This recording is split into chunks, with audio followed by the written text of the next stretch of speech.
Hi, this is Nathan Gilbert with Meridian Financial Partners, and welcome to another Meridian Market Minute. We've talked a little bit about the new Secure Act that recently passed at the end of last year and immediately went into effect this year.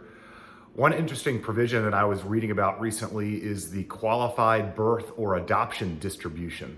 And that essentially allows a new parent or new adoptive parent to take a qualified distribution at any age, in other words, before 59 and a half, which would normally result in a 10% penalty, up to $5,000 a year for each birth or adoption, as long as that withdrawal is made after the event. So again, after the birth or the adoption.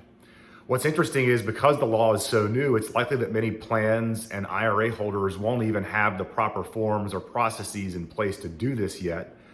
But there is a rule that says it's allowed. So if you are a new parent or expecting to become a new parent and you have assets in an IRA or a work plan, it's likely that in the near future, you'll be able to take that $5,000 per parent actually, so up to $10,000 per year if there are two parents, to cover those types of expenses. One thing to keep in mind, however, is there is still income tax on the money. So in other words, if you take out $5,000, there's no 10% penalty, but it does still count towards your income like you received a paycheck.